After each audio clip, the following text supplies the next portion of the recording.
It's scary as fuck. I thought Canada was this like really friendly, cool place where they kind of got it. Like Canada was kind of better than the United States, in my opinion. And if you provide people with nobility of purpose, then they can tolerate the suffering of existence without becoming entirely corrupted by it. It isn't even so much that they die, it's that cultures that don't do that are dead. They're done.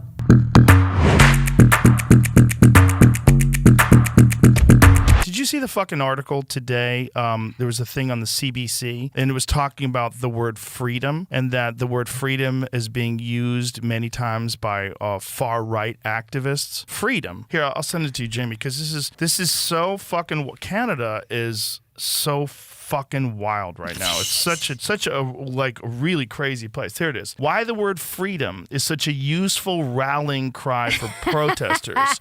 The word has become common amongst far right groups. So by putting that far right in there, far right, but like there's no indication whatsoever that those truckers in Canada were far right. A lot of those are working class people that just did not like the idea that they were being forced to do this medical procedure in order to keep their job, and so they label them as far right. Trudeau personally labeled them as racists and misogynists, just so he could disparage them, just so like whatever they say doesn't mean anything. So this is what they're doing here with the term freedom, which is like one of the most basic tenets for human rights, your liberty as a human being, your ability to express yourself, your ability to talk about things, to protest, to do what you want. That's what freedom I mean. is so fucking important. Inherent in the idea of a free country is the right to protest. Right. They go hand in hand. That's why that headline is beyond parody. But it's actually something that's being pushed on the CBC, which is really crazy. Well, it's sinister. Because like they're setting you up for this idea that you requesting freedom, it's like it puts you in the category of anti-vaxxers or racists or far-right people. It's just these weird ways that mainstream media has fallen into labeling people in order to pass an agenda and pass this to put this narrative out there. But the fact that they're willing to do it with something that is so important, like freedom. Like protesting. Yeah. Protesting is fundamental to freedom. So to say that using the word freedom is something that protesters use, you're basically, this is like but not just China protesters, stuff. Far-right because you can have far-left protesters, and that's not being talked about. Like freedom is very fucking important. They don't want freedom. The fact that they're saying that there's an actual article disparaging the concept of freedom, it's really crazy. It's scary as fuck. And I never would have thought before the pandemic that would have happened to Canada. I thought Canada was this like really friendly, cool place where they kind of got it. Like Canada was kind of better than the United States, in my opinion. I would go up there, I'm like, people are friendlier, they're nice. It's like, I would say with Canada, I would just use this term, there's 20% less douchebags. Yeah.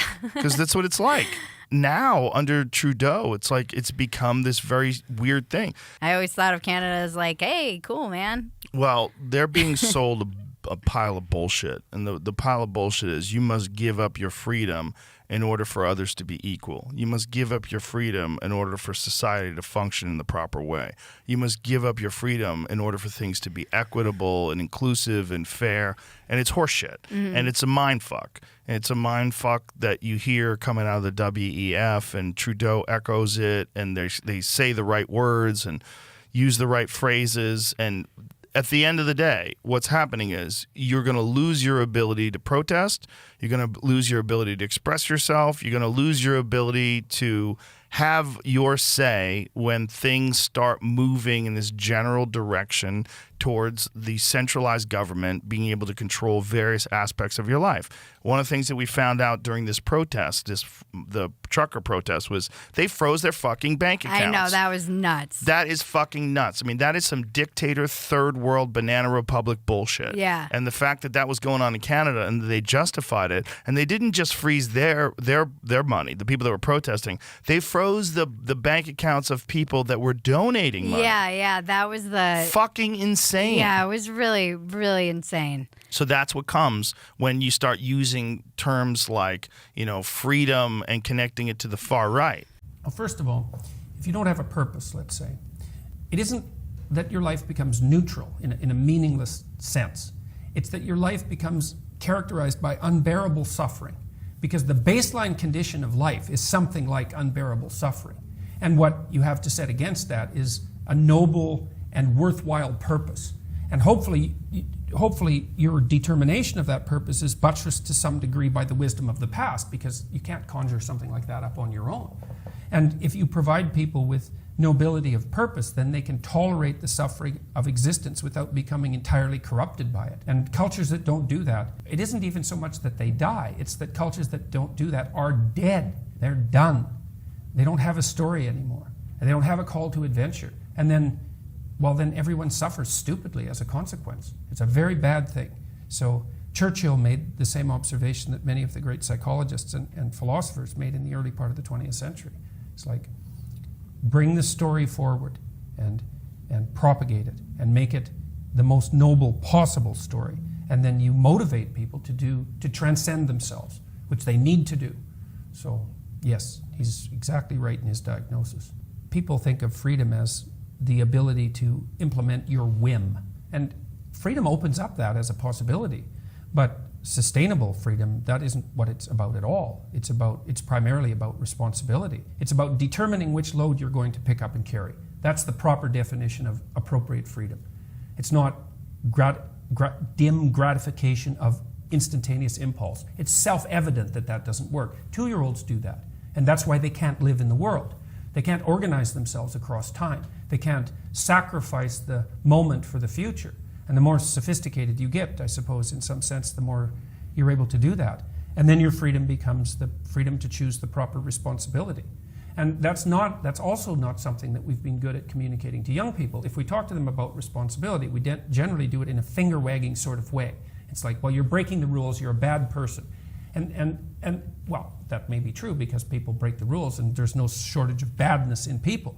But the proper message for young people is to say, well, no, you don't understand. You want to take on responsibility. You want to take on the heaviest load that you can conceive of, that you might be able to move, because it gives your life nobility and purpose. And that offsets the tragedy.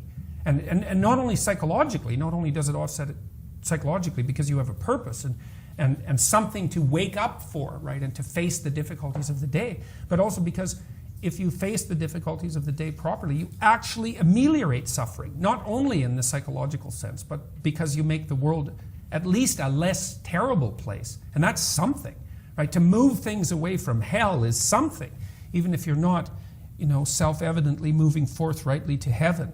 To move things away from the worst they can be is, well, that's a noble goal in and of itself. I'm a real admirer of the work of Jean Piaget, and Piaget is a developmental psychologist, and few people know, the world's most well-known developmental psychologist, and few people know that he was actually motivated in his intellectual pursuits by the desire to reconcile science with religion. That was what his driving force from the time that he was a young man. You wouldn't know that even necessarily by reading his writings, because it's implicit rather than explicit in them. But he has a different model of what constitutes morality than Freud. Freud's model is combative. It's sort of the superego as tyrant. So the superego would be the strictures of society, the id, the biological impulses, and the ego crushed between those, right? So the ego is this thing that's crushed between nature and culture. And so it's a tense and combative model of the human psyche. And there's something about it that's accurate, because some of the restrictions that are put on your impulse gratification are imposed on you in a sense, tyrannically. But Piaget's perspective was much more optimistic and I think much more accurate.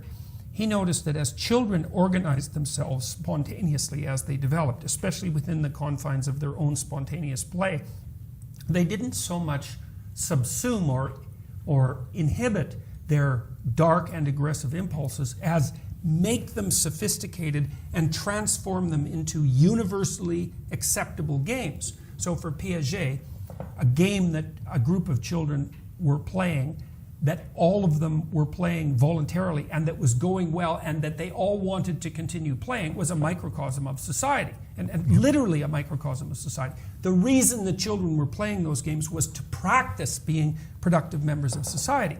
And he felt that the appropriate game tended towards what he described as an equilibrated state. So an equilibrated state would be a game that you'll play because you've decided it's a good game. but that you can play with others because they've also decided that it's a good game. And so that can work at the individual level and at the familial level and at the social level. And if you get all those things working simultaneously, then you have a sustainable enterprise.